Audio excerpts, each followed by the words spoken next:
All right, guys, it's time for more with Moeller. I'm meteorologist Craig Moeller, and I'm happy to spend a little time taking a deeper dive into the weather. You know, we normally do these around 10:30, but our studio, there's so much going on as we get our political coverage lined up for the big election day tomorrow, and they had some other uses. So we're on a little bit late this morning, but we've got a lot of great information for you. Let's get to our headlines, the topics we're going to be covering on the 4th of November. The first one, another hurricane forecast to move into the Gulf of Mexico. It was a potential tropical cyclone. It is now a tropical depression. We'll talk about that as we go along. It will eventually take the name Rafael, and we'll talk about how that's going to develop, the timing that's anticipated, and where it's going once it gets into the Gulf of Mexico. Our next topic, we've got more severe storms in the Midwest. Oklahoma hit really hard yesterday. There are chances for more tornadoes as we go through the day today, and we'll talk about the setup, what's going on at the surface and aloft, and why it looks like they're dealing with severe storms again, with the potential for numerous tornadoes. In addition to that, we have more dry weather for Norfolk, Virginia. We've had this record streak today. We are close to the record. If we make it through today, we will tie the record for the longest consecutive days without precip. We're going to talk about rain chances and talk about how long this crazy streak could last. So we're going to begin. First up, the tropical update, and Rafael, could it be forming soon? We'll take a look at the tropical activity, and again, in a typical year, what we have, again, that peak coming around September 10th or so, and you get most of your activity here within the August, September, and October timeframe. By November, we typically see the activity really winding down. That is not the case right now. We still have Patty, although technically Patty, a tropical system, now a remnant low. They issued the last update on Patty, and the next system developing, Rafael, hasn't quite gotten there yet, but soon we'll have Rafael. And there's another area that we're keeping an eye to as well. So let's take a look. First of all, again, the last update on Patty, just the remnants kind of drifting towards Portugal and Spain. Not a big deal there. The wind's down to 35 miles per hour, and the system's basically gone away. Maybe a little bit of rain there headed towards Portugal and Spain, but not nearly the system that it was. It was never any threat to the United States. It was in the north central part of the Atlantic. As we take a look back towards the Gulf of Mexico, we can see right now things are very quiet in the Gulf, but that's going to change. And the reason for that, we've got to start paying closer attention to what's happening down in the Caribbean. We're getting more convection, and this is what was a potential tropical cyclone. It was at one point just a broad area of low pressure. It is looking more and more ominous here and getting its act together. It will likely become Rafael. And the reason for that, look at these water temperatures. Again, low to mid 80s. Very warm sea surface temperatures down here, so there's a lot of fuel for this thing to tap into. And as it heads up into the Gulf of Mexico, temperatures there, the water also warm enough to support this development and keeping it as a Category 1 hurricane, most likely as it heads into this region. Right now, tropical storm warnings are up for Jamaica, for the Caymans. There's a hurricane watch that could flip to warning here pretty quickly as we go over the next 12 to 24 hours. You can see some of the coastal waters around Cuba also with advisories up. We'll get into the forecast here. There's our tropical depression right now, number 18. It was potential tropical cyclone 18. It is now tropical depression 18, as it's showing more tropical characteristics, and it is forecast to strengthen. So between now and 7 a.m. tomorrow, it is expected to become Tropical Storm Rafael. As it moves along to the north, eventually it's going to turn most likely to the northwest. It's going to put it very close to Jamaica. Again, they're under tropical storm warning. They're anticipating that. As this moves up past the Cayman Islands, it could be a tropical storm, potentially a hurricane. And again, they've got that hurricane watch there in case it starts to ramp up a little bit more. Keep in mind, again, those water temperatures I just showed you, well into the lower and mid 80s. Plenty of energy for this thing to really get more ramped up, and it could happen pretty quickly. So folks in the Caymans paying close attention to this as well. it is likely to become a hurricane as we get into early Wednesday. So tropical depression right now, possibly a storm later today or tonight. By tomorrow morning, expected to be a storm. And by Wednesday, 7 a.m., the Hurricane Center believes this will be a hurricane. Now, it crosses over the western part of Cuba. And again, it's a very narrow landmass here, so it crosses over, probably isn't disrupted very much at all. You can see the winds Wednesday morning expected to be around 80 miles per hour. By Wednesday evening, 7 o'clock, expecting 80-mile-per-hour winds, and just kind of maintains that strength as it tracks along to the northwest. You're getting back into the Gulf of Mexico here in the central Gulf. You know, folks in Florida through the Panhandle back over towards Alabama, Mississippi, and Louisiana all watching this very, very closely. But folks in the western Gulf, they don't want to drop their guard either. Again, this is the official hurricane track from the National Hurricane Center. You notice by Friday morning, 7 a.m., right there in the central Gulf, and then it actually weakens a bit by Saturday morning with the official forecast. Notice the cone of uncertainty, how it starts to bend out a little bit more to the west. I'm going to show you not only the GFS model, which is what this is largely based on, but the Euro tries to take this a little bit farther to the west. So, you know, if the Euro's onto something there, it may go a little farther west. Right now, though, the Hurricane Center believes it's going to come pretty close to Louisiana. And you might wonder, okay, why would this thing weaken a little bit before making landfall? We've got a few storm systems that are kind of moving through, dragging some fronts, and there may be some shear before it reaches the Louisiana coast. If it were to come pretty close somewhere in here, maybe it weakens. That would be a good thing. We'd love to just see some, you know, rain come through with this without as much wind or surge and all those other complicating issues. But that's the official track as it looks right now. Here's a look at the spaghetti plot. And again, most of the models kind of bringing it up here so you can see how that moves along, and again, right up into this general area. I mentioned some of those fronts kind of coming through and shearing it or weakening it a little bit. Those same winds may kind of pull it back to the north and kind of push it up into this area, maybe not too far from New Orleans or maybe back towards Mobile. We'll see.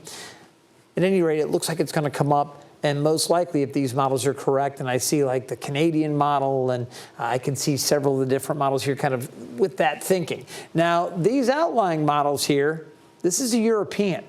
And the European tracks it more to the west as a weaker system. So there is still some uncertainty as to how things are going to go.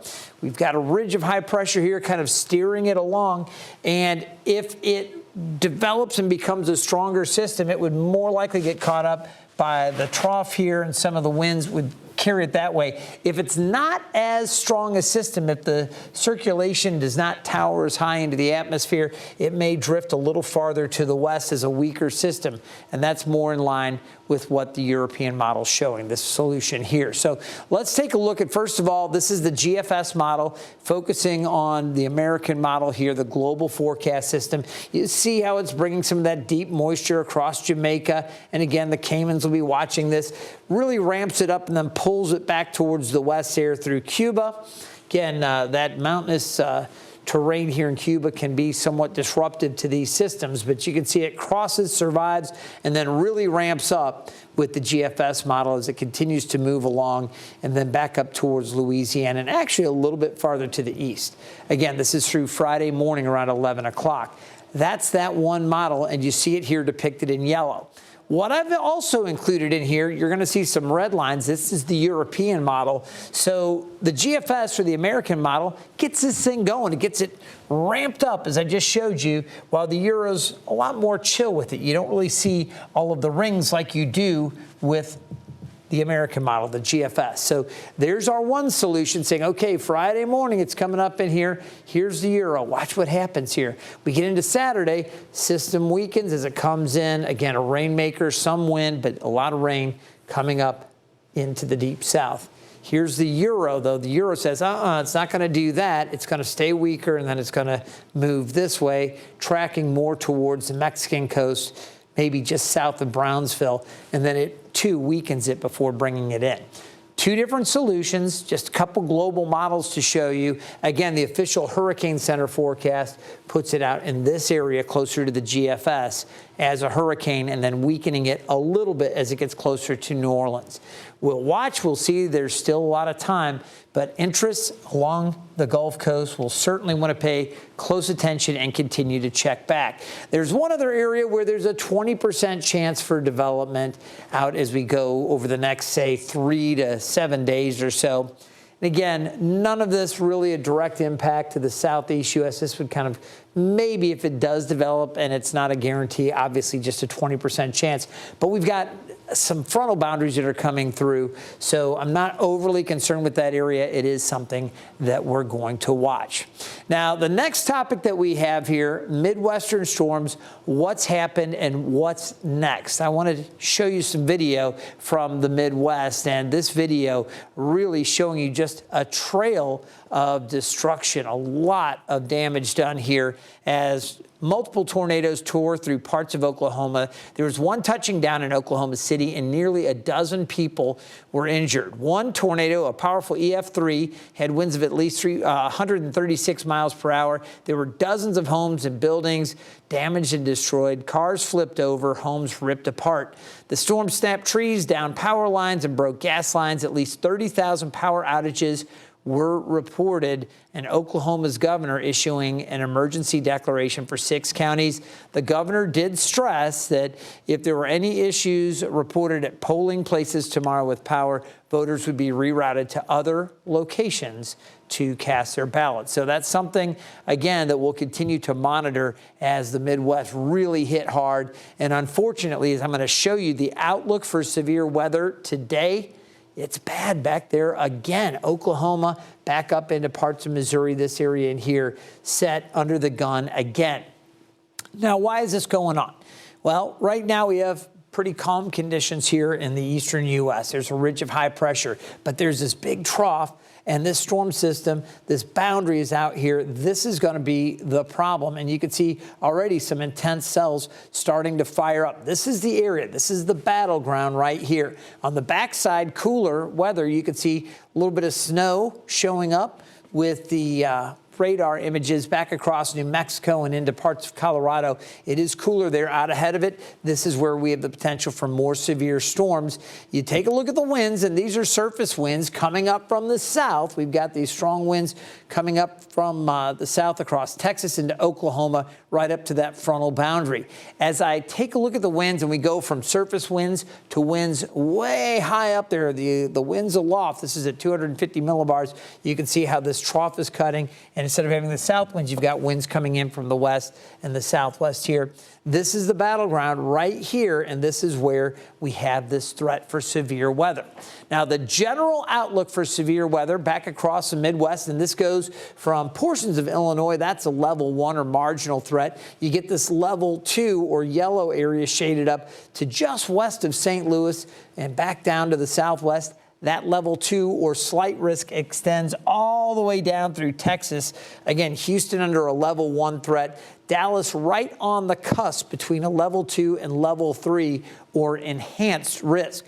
When you get into this enhanced risk, here you're expecting numerous severe storms, a few tornadoes, damaging wind, and again, these storms will have the potential to produce some hail as well. So it's all in play, but I want to focus on the likelihood of tornadoes. So this is a tornado outlook for today. You can see this area in yellow with the hashes. This is really significant, okay? There's a 10% chance that within 25 miles of any given point within this area, there could be an EF2 or greater tornado that develops. So we're not just talking about little quick spin-ups that sometimes, can roll along, or some damaging winds with some of these little storms that kind of bow out a little bit along the line. We could see that line developing, but there is a 10% chance that we could get a more significant tornado somewhere in that hashed area. So this is something that we will need to monitor closely. And folks in the Midwest, really important you stay weather aware. After parts of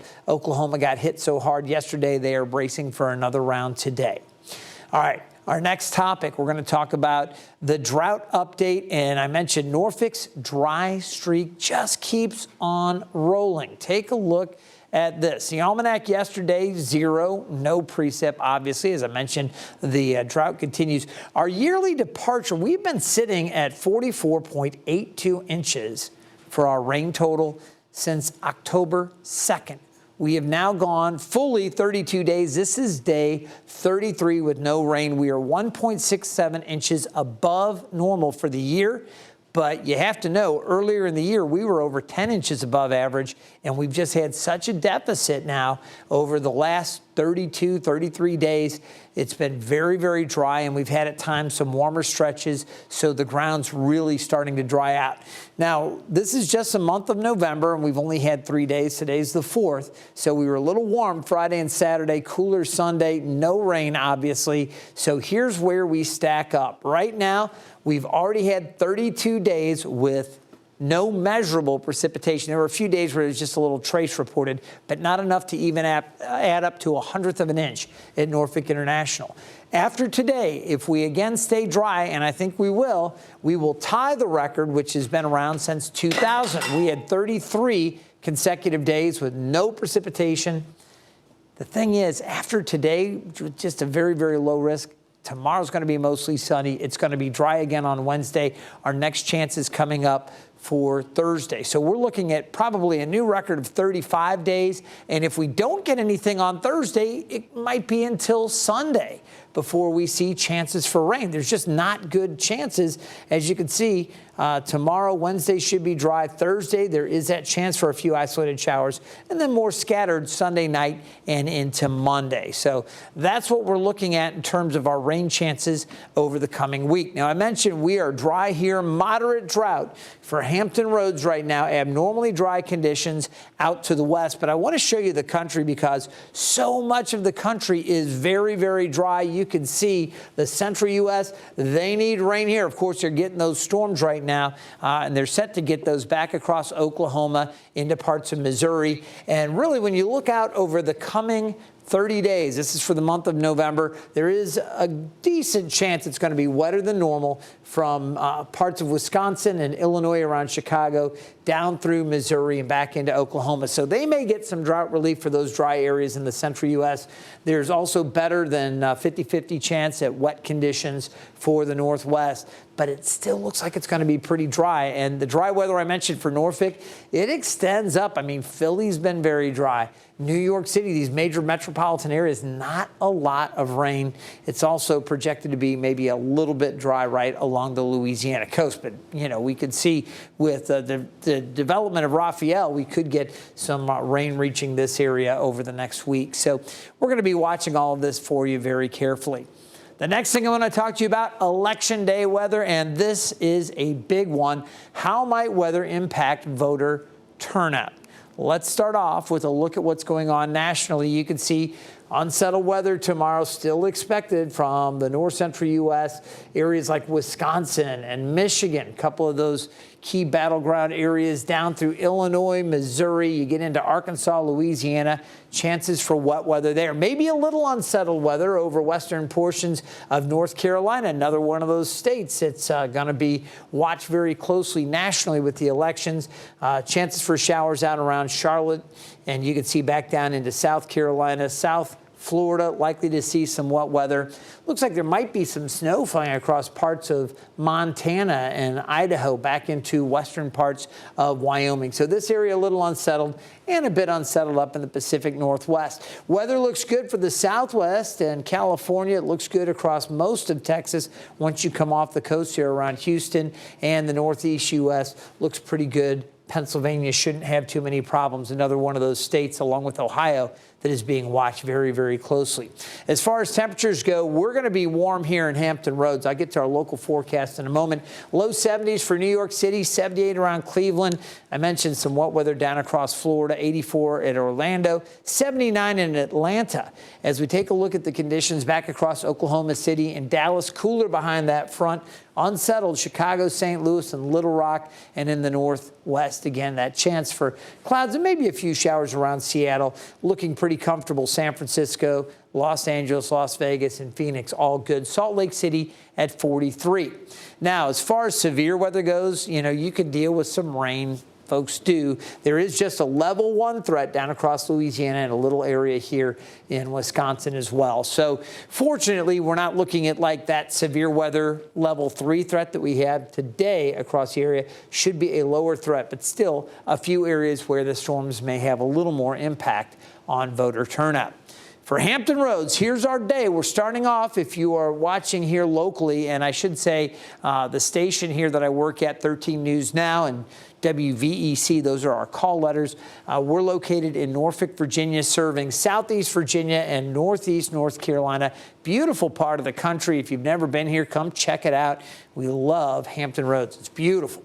For tomorrow, starting off with the polls opening around 7 o'clock, you're going to see temperatures basically dropping down. I say 7 o'clock, 6, 7 o'clock in the morning. There might be a little bit of patchy fog, and the temperatures here by 7:30 expected to come up into the mid-50s around Franklin, low 50s at Chesapeake. So you need a jacket if you're heading out to the polls early in the morning. And again, stay alert to a little bit of fog. Skies should be partly cloudy to mostly sunny through the afternoon. By noon, if you're getting out on your lunch break, you want to go out and hit the polls at that time. Temperatures low to mid-70s, looking at low to mid-70s across Chesapeake, Franklin, Virginia Beach, 74, down into North Carolina, close to 76. Afternoon temperatures in the mid-70s, maybe even mid to upper 70s in a few of our inland spots. Bottom line, beautiful weather for Southeast Virginia and North Carolina if you're headed to the polls. Grab a bottle of water, though. You may want that if you're going to be outside, maybe waiting in lines, because it will be a little bit warmer through the afternoon. As we head into the evening and the polls are closing down, temperatures in the 60s across most of the area, and folks may be out at some of the different political parties awaiting results or waiting to see what's going on if you're going to be out tomorrow evening. We're looking dry, mainly clear, and temperatures will still be fairly mild. All right, finally, we're going to get to some fun stuff here. I'm going to talk to you about twin meteor showers and their peak times. We have a really cool thing going on. One is tomorrow and one is a week from tomorrow. What are we talking about? Well, there's twin or two sister meteor showers. There's the northern and southern Taurids, okay, and they're going to hit their peaks about a week apart. So the southern Taurid will peak early tomorrow morning. And then we have the northern Taurids will peak on November 12th. So about a week apart, you should be able to catch some shooting stars. It's always cool. Love meteor showers. Viewing for both of these showers, both the southern and northern Taurids, they're going to be best at the darkest time overnight, obviously. So most likely between midnight and those pre-dawn hours. So let's take a look at what the skies look like right now around Hampton Roads. Skies are variably cloudy. We do have some cloud cover out there. I wanted to show you the overnight conditions. I do think we'll see some cloud cover, so it may be hard to spot some of those Taurids with the first shower that will be visible tomorrow morning with the peak, but there are going to be some breaks here and there as well. So not a total cloudy overnight, but you may have to look a little bit. You may wake up, take a look and say, all right, let's see if I can catch a couple of those meteors, and you look out there, you may have clouds in your area, or you may luck out, and if you do, keep an eye to the sky. It's pretty fun.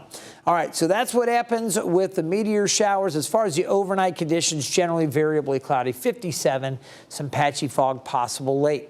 For tomorrow, 76. It's election day, mostly sunny, obviously a warmer day. And as we look out over the coming 7 days, temperatures warmer on Wednesday, 78, 76 on Thursday. A chance for a few showers, as I mentioned, on Thursday, and then cooler Friday into Saturday and Sunday. By Sunday evening into Monday, our next chance for some scattered wet weather. So again, if we don't see any rain today, we will tie that record for longest consecutive days without precipitation at Norfolk International. And if we do get through today, we're likely going to get through Tuesday and Wednesday dry as well. So we'll set a new record with a chance for a few showers here Thursday. After that, dry again Friday and Saturday. Hopefully you've been enjoying these updates. We continue to do them each Monday through Friday that I'm working here. And when I'm away, I understand the folks filling in for me will also give you some more with Moeller, with special guests. You can follow me on Facebook, Instagram, and X. Find me at these locations. And again, we'll be streaming more information as we go over the next couple of days around the political stuff. We're trying to keep things as close to 10:30 as possible, but there's a lot of demands on our studios here, and at times it can be a little difficult. So check back with us, and again, we'll be streaming a lot of this on YouTube as well. But the best way to watch all of our content with our 13 News Now Plus app, available for Fire TV, Apple TV Plus, and Roku. It's always free with lots of great information, news, weather, and everything, hopefully, that you're interested in. Want to thank you for joining me today, and again, keep checking back and stay weather aware.